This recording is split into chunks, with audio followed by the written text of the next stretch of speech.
João Francisco Galera Monico es investigador senior en la Universidad Estadual Paulista. Tiene más de 110 artículos publicados en revistas reconocidas, además de 2 libros y 29 capítulos. Ha sido supervisor de 5 postdoc, 13 doctorados y 32 disertaciones de Master in Science. Sus intereses de investigación incluyen el GNSS para el posicionamiento, la navegación y la vigilancia atmosférica. Estamos listos para la próxima charla. Cuando quieran pueden empezar.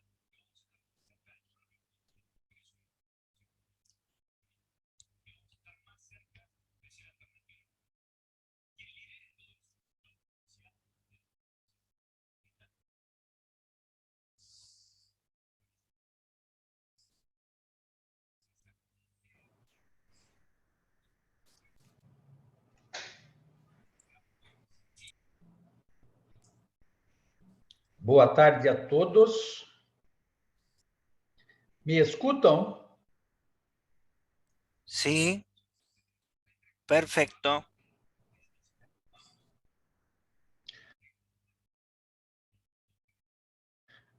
Muito obrigado pela introdução, Adrian. É uma satisfação muito grande poder participar mais uma vez da AAGG. Então, eu gostaria aqui também de introduzir um aluno de doutorado que fará uma parte da apresentação, que é o Everton da Costa Silva, que ele é um doutorando aqui no programa de pós-graduação em Ciências Cartográficas da Unesp. Então, o título da apresentação é Integração de Clima Espacial, Geodésia e Navegação Aérea.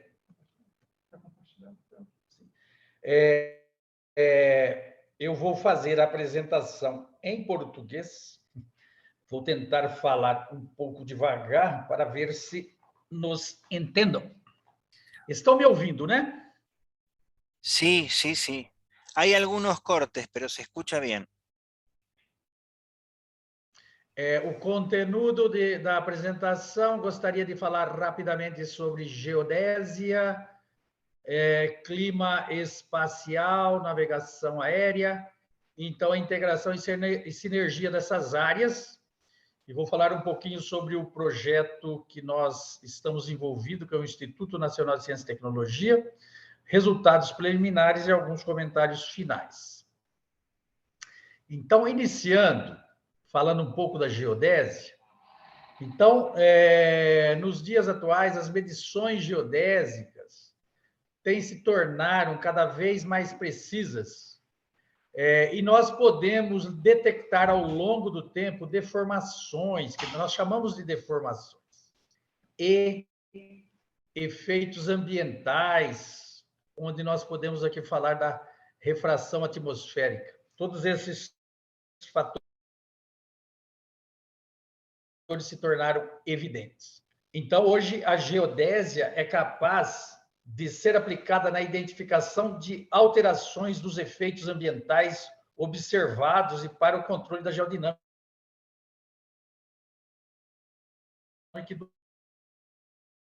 do clima e o clima espacial, por exemplo. Então, voltando na definição mais tradicional da geodésia, que é a ciência que estuda as dimensões, forma e o campo de gravidade da Terra e suas variações temporais, e isso nos permite medir e representar o espaço geográfico do planeta de forma acurada. As variações temporais que nós podemos identificar na geodésia a partir das medições, modelagem, permitem inferir sobre vários fenômenos importantes na atualidade, como as mudanças climáticas. Então, hoje, pode-se dizer que a geodésia é medição de mudanças globais. Uma visão atual da geodésia dentro do GIGOS, que é o Global Geodetic Observing System, que as observações do sistema Terra são fundamentais para a compreensão científica da mesma, prevenção e mitigação de desastres, provisão adequada de recursos, compreensão das mudanças climáticas, proteção da biosfera, meio ambiente e saúde humana. Isso mostra, então, que a geodésia é fundamental para a construção e gestão de uma sociedade global próspera e sustentável, que é o que todos nós esperamos. Então, a assimilação de todas essas medidas em modelos de geodinâmica, oceanografia, hidrologia, meteorologia, clima espacial, vai requerer grupos interdisciplinares, envolvendo, então, os geodesistas e outros especialistas. Então,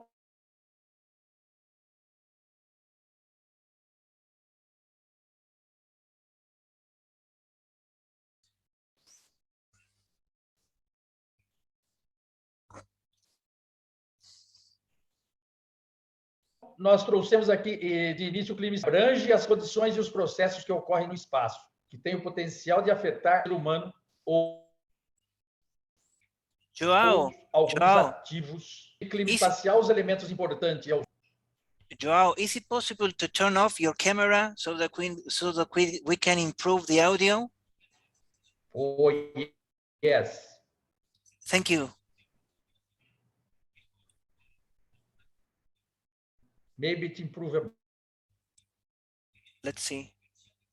Thank you.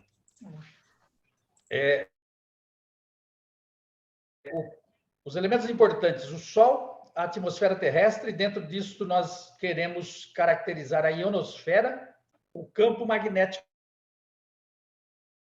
terrestre. Aqui nós vamos estar mais interessados na ionosfera.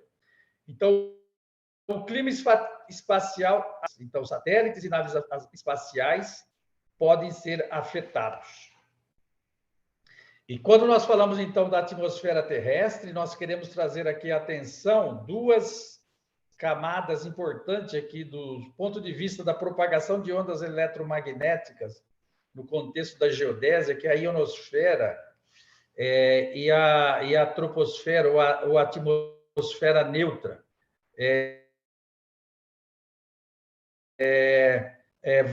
Em termos de propagação de sinal, dependendo da frequência com a qual trabalhamos, o sinal ao propagar na ionosfera vai depender da frequência, ao passo que isso não é tão importante na troposfera.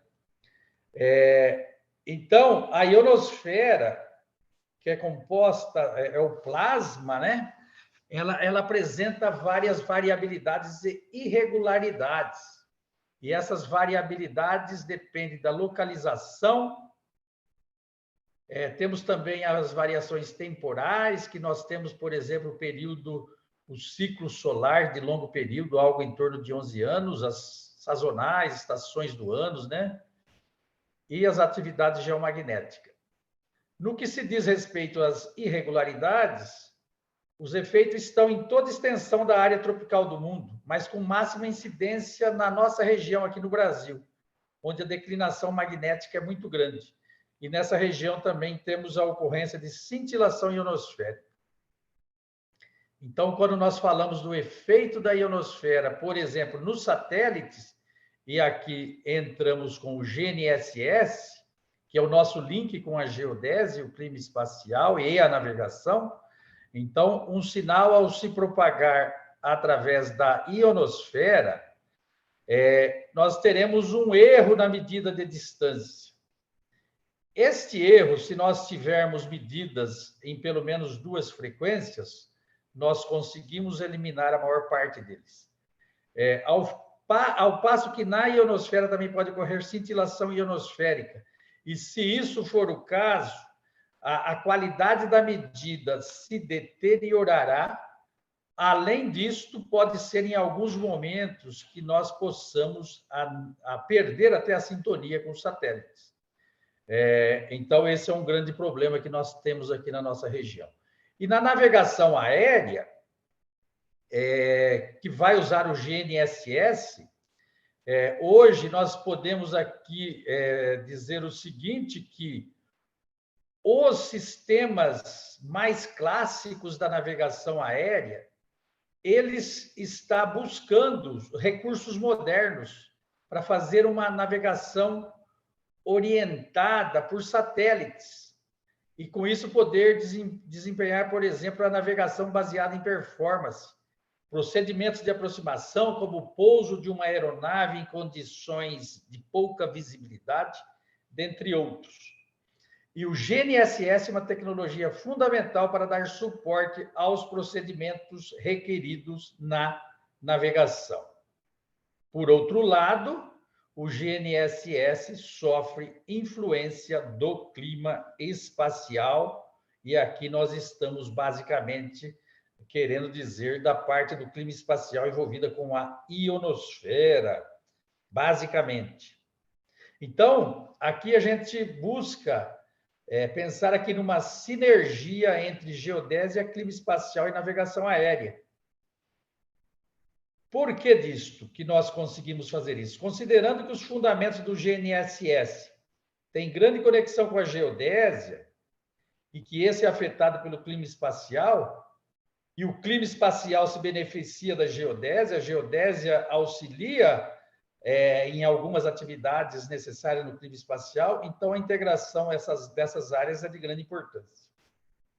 E considerando que a navegação aérea, o uso do GNSS é essencial, fica então evidente essa conexão clima espacial, geodésia.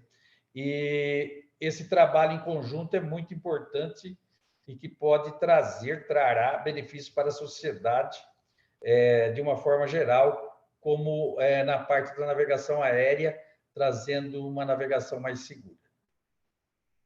Como nós citamos a cintilação ionosférica, vou aqui apresentar brevemente, que é uma variação rápida de amplitude e fase dos sinais de ondas de rádio.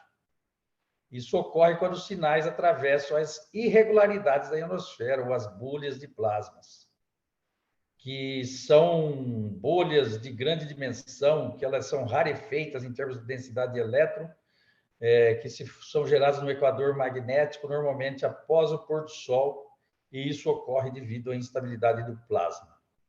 Então, a cintilação ionosférica vai afetar muito a propagação de ondas, e no caso do GNSS, a qualidade da navegação, do posicionamento, e que isso vai afetar de forma sobremaneira aquelas aplicações onde exige safety of life, aplicações que nós temos aqui esse requisito.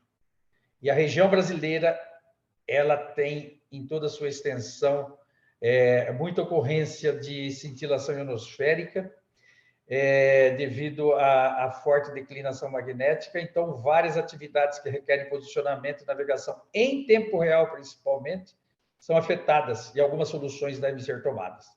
E aí nós falamos da agricultura de precisão, navegação e outras aplicações de forma geral.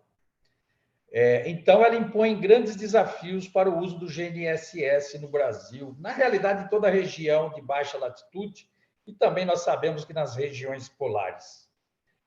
E neste interim, em 2014, o Conselho Nacional de Pesquisa, que é similar ao CONICET na Argentina, fez uma chamada chamada do INCT. INCT é Instituto Nacional de Ciência e Tecnologia, que é uma das grandes, um dos maiores chamadas do CNPq no contexto do Brasil. E entre os temas estratégicos, nós tínhamos controle e gerenciamento do tráfego aéreo. Esse era um tema estratégico dentro dessa chamada.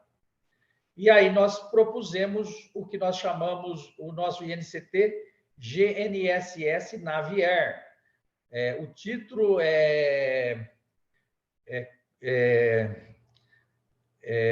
esse é o título curto do projeto, mas tecnologia GNSS no suporte à navegação aérea.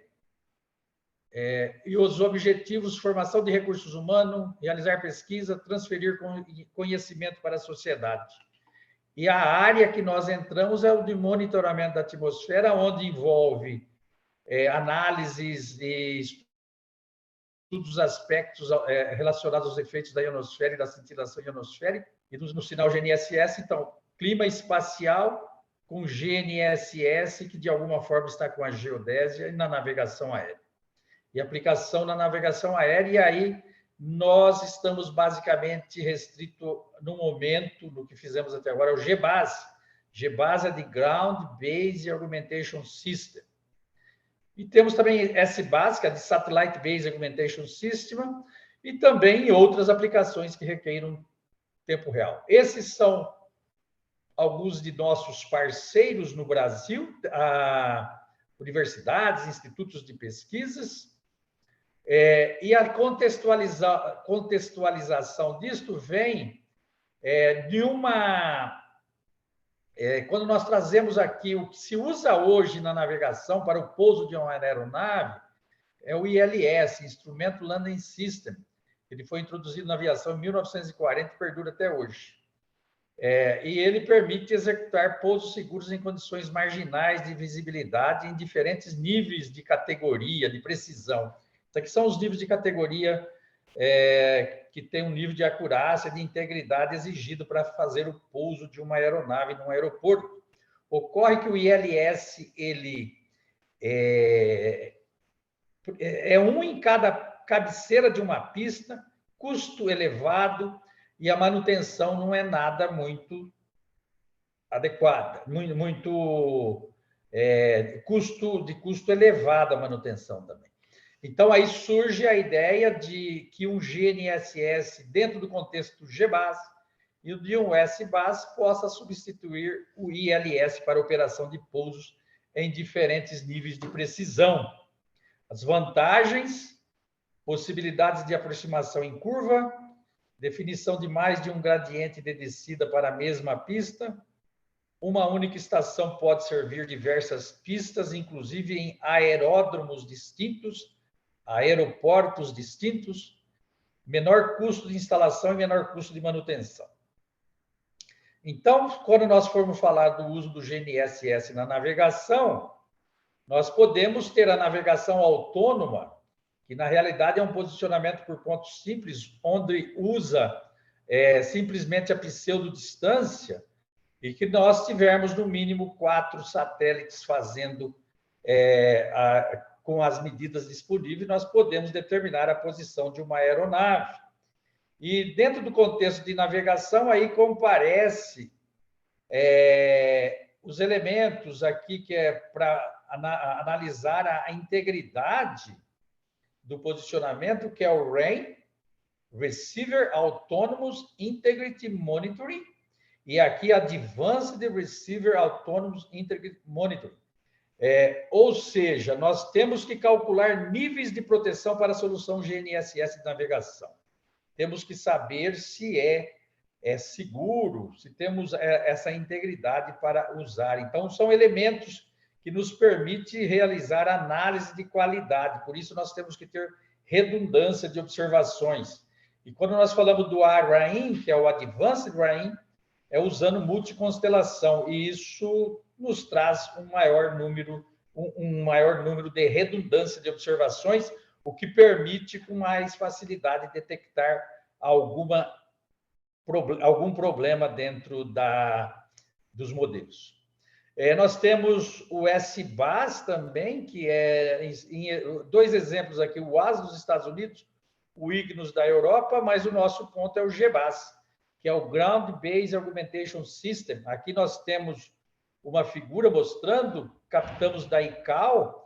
Então, aqui na proximidade de um aeroporto, nós temos aqui 4 estações GNSS, que coletam os dados, calculam correções, e essas correções devem ser enviadas para a aeronave para que ela possa melhorar a sua posição. Então, os fundamentos do DGPS, ou DGNSS, é basicamente, o fundamento do GBAS é o fundamento de DGPS e DGNSS. A gente assume que nas estações de referência e aonde está a aeronave, que é mais ou menos próximo do aeroporto, os efeitos da ionosfera e o efeito da troposfera são similares nessa direção e nessa direção, nesse sinal e nesse sinal, e que a hora que, se nós transmitirmos as correções, esses erros são cancelados ou reduzidos. Então, nós temos uma premissa da correlação espaço-temporal dos erros, de efemérides, da ionosfera e troposfera, das estações de referência e da aeronave. Então, o GBAS é um DGPS desenvolvido para aviação. Então, o sistema de aumento ao nível de solo desenvolvido para aviação, mas devido ao elevado ruído e baixa acurácia das pseudodistâncias, o GBAS utiliza a pseudodistância suavizada pela fase, o Carrier Pseudo-Range Smoothed Pseudo-Range. Atualmente está autorizado apenas o uso da frequência L1, GPS e GLONASS. A inclusão de novos sistemas de navegação e da frequência L5 vem sendo alvo de pesquisas de grupo de trabalho da ICAO, bem como na comunidade científica. Então, hoje, aqui nós temos vários tipos de GAST, que é uma categoria de aproximação. Temos GAST A, B, C. Então, aqui, se nós ver o CAT1, utiliza só GPS, L1. CAT 2 e 3, utiliza apenas GPS, também L1. CAT E, podendo usar a frequência L5 ou E5, GPS e Galileu. E agora surge o GAST-F, que é para o uso de multifrequência e multiconstelação, no caso aqui GPS e Galileu. Então, quando nós estamos no GAST-F, pode-se utilizar, no caso, dupla frequência. Isso ainda está em estudos. E, para isso, nós temos que criar os níveis de proteção. Nós temos aqui os limites de alerta, a aeronave vai estar se deslocando, e nós temos aqui esse box vermelho, que são os limites de alerta, alerta horizontal e alerta vertical. E nós temos aqui os níveis de proteção. Então, o nível de proteção, para que esteja o sistema íntegro, ele tem que ser menor que o nível de alerta, tá? E aqui nós mostramos alguns casos onde aqui a integridade do sistema está garantida. Mas nós podemos aqui ter, em algum momento, um nível de proteção menor que o de alerta, então, e a aeronave, então, nós teríamos aqui um problema na informação. Isso aqui seria um erro tipo 1, lá das testes de spots. E aqui, pior ainda, é mais perigoso, se nós falarmos que está factível de ser utilizado, o nível de proteção está menor que o de alerta, mas a aeronave já está fora do nível de alerta. E aqui são outros casos que o sistema fica indisponível. Então, além da geração de correções, para determinar a posição da aeronave, o GBAS deve fornecer parâmetros de integridade e os transmitem a fim de obter os níveis de proteção HPL e VPL. É um tipo de mensagem 2 que tem no GBAS, que também, além de fornecer informações sobre refratividade, escala e altura, entre outros, ele proporciona uma variabilidade, o sigma-vig que nós falamos, vertical, a ionosphere gradient, seria como que está o gradiente da ionosfera, e que, se estiver muito alto, iria afetar a ideia do DGPS, que supõe correlação dos erros. Então, o modelo matemático é a pseudodistância suavizada pela fase, né? Então, nós utilizamos pseudodistância e fase, calcula-se as correções, né, das pseudodistâncias, não vou entrar em detalhe nisso aqui, e as variações das correções. E isso é transmitido para a aeronave, e a aeronave aplica essas correções na pseudodistância suavizada, e temos aqui um modelo estocástico, que ele vai depender da precisão das medidas terrestres, né, da estação GBAS, um erro lá na aeronave, que tem problema de multiparte da aeronave, nós, divergência. E o outro que nós estamos mais interessados é o erro devido à ionosfera. E esse sigma iono, ele aparece aqui, o sigma Vig, que é um elemento fundamental para que nós tenhamos disponibilidade e também integridade no sistema. Então, esse é um elemento que nós temos estudado aqui. Uma vez que a aeronave realizou as suas correções nas suas pseudodistâncias, ela pode fazer, utilizando o método dos mínimos quadrados, essa é a matriz A, dada aqui em função dos cossenos diretores, onde nós temos aqui a posição horizontal, as duas componentes horizontal e a vertical, e o erro do relógio. Então, aplicando o método dos mínimos quadrados, nós podemos obter a posição da aeronave. Quando eu gostaria aqui, repetindo os tipos de categoria, GAST ABC e aqui o GAST F, no GAST F, nós temos a possibilidade de usar a observável Ion Free, que é uma combinação da L1 e da L5 para eliminar os efeitos de primeira ordem da ionosfera, ou fazer correções em L1, correções em L5. Na aeronave, também calcula o atraso ionosférico, compara com o que veio das estações bases. Se o valor é muito alto, utiliza-se Ion Free. Do contrário, seria melhor utilizar a própria L1 ou a própria L5, que teria um ruído melhor. Então, essa é uma das possibilidades. Então, investigações preliminares sobre o GBAS, eu vou passar aqui, então, para o Everton, apresentar que é ele que está trabalhando no doutorado neste assunto. O Everton, por favor. Buenas tardes a todos. Durante o período que eu trabalhei no meu mestrado, a gente começou a trabalhar com as simulações de GBAS, e para iniciar parte das nossas pesquisas, a gente encontrou um software desenvolvido pela Eurocontrol, que trabalha a questão da segurança aérea lá na União Europeia. E o Pegasus, ele permite a gente realizar diversas simulações com dados GNSS a fins de sistemas de aumento, como o GBAS e o SBAS. O Pegasus, ele é um conjunto de ferramentas que está disposto em módulos, que permite, então, a gente realizar diversas operações, né, na navegação aérea.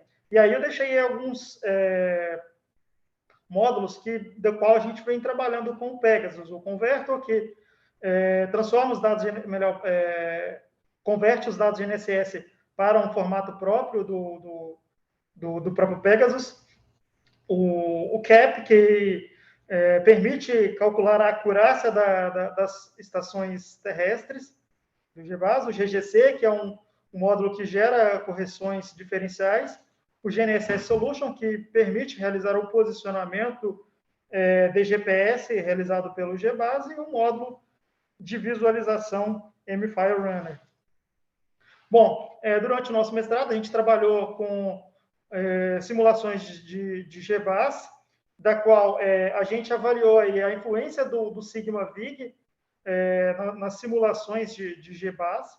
O Sigma Vig, como o professor Galera comentou, é o parâmetro que indica para a gente a variabilidade do gradiente ionosférico, e ele tem influência direta no cálculo dos níveis de proteção, ou seja, o HPL do VPL.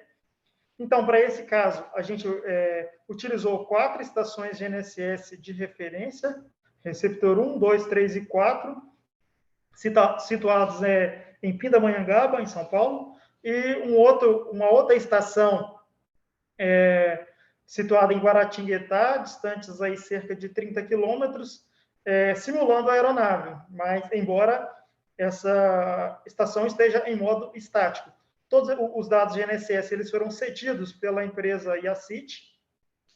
Todos os receptores eles são do modelo do fabricante Novatel, modelo CMA 4048, que foi desenvolvido justamente para a questão de GBAS. monofrequência L1 e com taxa de amostragem de dados de meio segundo.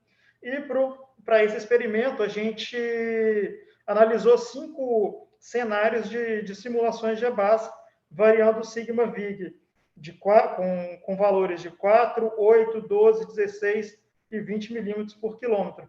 Esse valor de 4 milímetros aqui ele é representativo para a gente, porque é o valor que o modelo CONUS, desenvolvido lá nos Estados Unidos, ele vem adotando, ele se chegou a esse cálculo e ele é utilizado em grande parte dos aeroportos de Nova York, principalmente, que já utilizam GBAS. Bom, aqui nós temos os dados GNSS nosso que a gente utilizou do dia 16 de março de 2019, são um conjunto de 9 horas de dados. Foi utilizado o filtro de suavização de 100 segundos, o GBAS Legacy C, ou seja, para CAT1, e com a máscara de elevação de 5 graus, uma vez que são receptores que utilizam somente dados GPS, então elevar a máscara de elevação um pouco para poder minimizar os erros sistemáticos poderia fazer com que a gente perdesse satélites, e isso pode agravar problema quando a gente vai calcular os nossos níveis de proteção. Então, aqui a gente temos as correções, a gente pode ver que as correções elas podem chegar aqui até 30 metros aí em módulo de valor de correções, chegou para essa amostra de dados. Aqui, ao nível do posicionamento do GPS, nós temos para o cenário de sigma-vig de 4 milímetros por quilômetro quadrado, melhor por quilômetro, nós temos os erros de posição, os PS, e os níveis de proteção, os PLs. A condição operacional, né, lembrando lá do slide mostrado pelo professor Galera, é aqui o erro de posição, ele é menor que o nível de proteção, que é menor que o limite de alerta, que é o caso aqui que ocorre o tempo todo na componente horizontal. Já na componente vertical, a gente pode verificar que nem sempre isso acontece. Nós temos essas situações aqui onde o erro de posição ele supera o nível de proteção. Nesse caso, para essas situações, nós temos um erro tipo 1 ou um misleading information, ou seja, informação enganosa, que começa a configuração de perda de integridade no GBAS. Então, são esses pontos aí que causam um pouco de problema. E quando a gente eleva esses valores de sigma-vig, a gente vai perceber que, principalmente, o nível de proteção ele vai ser bastante alterado, como a gente percebe aqui. Na medida em que o valor do sigma-vig ele é elevado para os patamares de 4, 8, 12, 16 e 20, a gente percebe o quanto o valor do nível de proteção, principalmente o vertical, ele é elevado, chegando ao ponto, inclusive, de passar o limite de alerta, que, no caso da componente vertical, ele é de 10 metros, uma vez que os erros sistemáticos eles afetam principalmente o componente vertical na hora do posicionamento. Além disso, outra relação que a gente percebeu na medida em que a geometria dos satélites, aqui representada pelo PDUP, ela altera, o nível de proteção ele também se altera. É algo bastante perceptível que a gente percebeu aqui para todos os cenários. E, além disso, essa condição, diante dessa condição, a gente calculou aí, a gente conseguiu calcular também um percentual de incremento que dá em cada situação, em cada condição de sigma-vig, avaliar o quanto que isso pode impactar no VPL, no nível de proteção vertical, de um modo geral, chegando aí a essa tabela, onde que o cenário de sigma-vig, se comparado ao de 4 milímetros por quilômetro, ele pode chegar a ter um aumento de mais de 200% no valor do nível de proteção, ultrapassando aí o limite de alerta. Bom, aqui a outra forma de se representar a questão do desempenho e da disponibilidade do GBAS, que é através do Stanford Plot ou diagrama de integridade, são duas nomenclaturas que se encontram na literatura, onde a gente consegue perceber o número de épocas em que o sistema se tornou operacional para a CAT1, ou seja, quando o erro de posição foi inferior ao nível de proteção, inferior ao limite de alerta. Para a componente horizontal, a gente conseguiu isso em 100% das épocas disponíveis. Já para a componente vertical, a gente teve 96,5% de operacionalidade. E em 3,5%, a gente teve épocas com operações enganosas. Weberton, porém, quedan 4 minutos. Uma questão importante a se considerar aqui é que foram dados numa época em que a gente não tinha grande atividade ionosférica. Justamente isso, por causa disso que a gente quis avaliar essa variação do sigma-vig. E no cenário de 20 milímetros, essa condição aqui ela desce para 69% na componente vertical. No doutorado agora, a gente vem trabalhando com uma simulação, com uma base de dados aqui de estações aqui de Presidente Prudente, onde a gente vai trabalhar com dados multifrequência e multiconstelação, onde 3 estações GNSS vão simular as estações de referência e uma estação vai simular a aeronave, e é basicamente isso que a gente vem trabalhando a partir de agora. O professor vai continuar a apresentação aqui para finalizar. Obrigado, Everton. Eu vou continuar aqui com mais algumas realizações do que nós fizemos do INCT, mas muito rapidamente, que nós temos, então, uma rede GNSS Navier de receptores de monitoramento da cintilação e desenvolvemos também uma ferramenta para fazer pesquisas dessas cintilações. Essa é a nossa rede, nós iremos ainda incluir mais 17 estações, são receptores da Septentrio. Temos essa ferramenta para explorar cintilação ionosférica, que é factível de encontrar aqui na nossa universidade. Temos desafios aí futuro, que teremos que fazer predição de cintilação ionosférica e de TEC, conteúdo eletrônico total, e investigações adicionais de GBAS, SBAS, considerando o cenário de multiconstelação e multifrequência.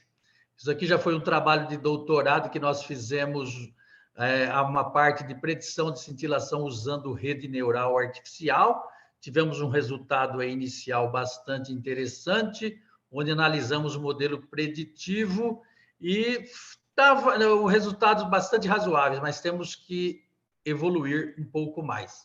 Mitigação dos efeitos da cintilação ionosférica na navegação e posicionamento. Tivemos um doutorado onde nós fizemos alteração do modelo funcional estocástico e estratégia para atenuar os efeitos de perdas de ciclos.